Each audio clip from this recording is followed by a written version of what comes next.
وعلیکم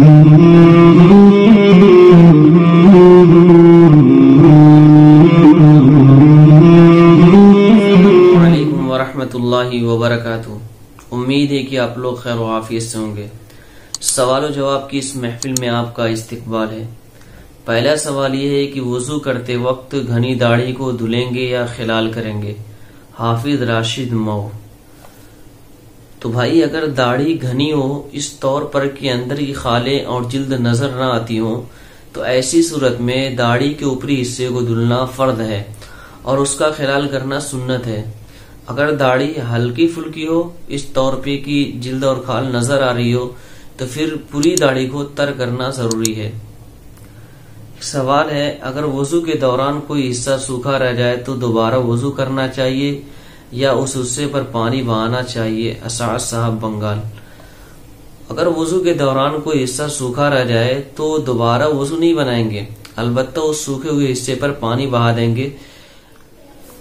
ایک سوال ہے اگر کوئی شخص کھانے سے پہلے بسم اللہ پڑھنا بھول جائے تو کیا اس کے ساتھ شیطان کھاتا ہے؟ یہ سوال ہے سعد ممبئی۔ تو بھائی حدیث میں آتا ہے کہ اگر کوئی شخص بسم اللہ پڑھ کر کھانا شروع کرتا ہے تو اس کے ساتھ شیطان شریک نہیں ہو پاتا اور کھانے میں برکت ہوتی ہے، اور جس کھانے پر بسم اللہ نہیں پڑھا جاتا اس کے ساتھ شیطان شریک ہو جاتا ہے، اس کھانے میں شیطان جو ہے شریک ہو جاتا ہے اور اس میں بے برکتی ہوتی ہے۔ اس لیے چاہیے کہ اگر شروع میں بسم اللہ یاد نہ ہو تو درمیان میں یاد آئے تو درمیان میں پڑھ لیں، بسم اللہ اولہ آخرہ۔ تیسرا سوال ہے کہ کرسی پر بیٹھ کر کھانا کھانا کیسا ہے؟ ترنم جہاں دہلی۔ دیکھیے کرسی پر بیٹھ کر کھانا کھانا غلط نہیں ہے، کرسی پر بیٹھ کر کھانا کھا سکتے ہیں، البتہ اگر آپ کو کوئی عذر ہو، کوئی پریشانی ہو، دقت ہو، زمین پر بیٹھا نہیں جا رہا ہو تو آپ کھا سکتی ہیں بیٹھ کر، البتہ بلا عذر کرسی پر بیٹھ کر کھانا یہ دراصل جو کھانے کے آداب وغیرہ بیان کیے جاتے ہیں اس کے خلاف ہے۔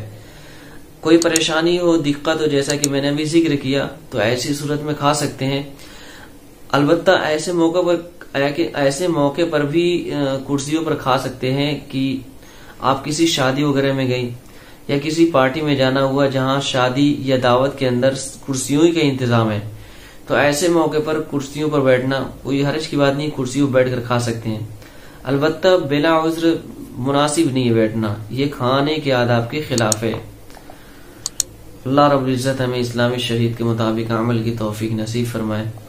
آپ اس ویڈیو کو دوسرے لوگوں تک بھی شیئر کریں، دوسرے لوگوں کو بھی باخبر کریں تاکہ ان کو بھی جانکاری ہو۔ السلام علیکم ورحمۃ اللہ وبرکاتہ۔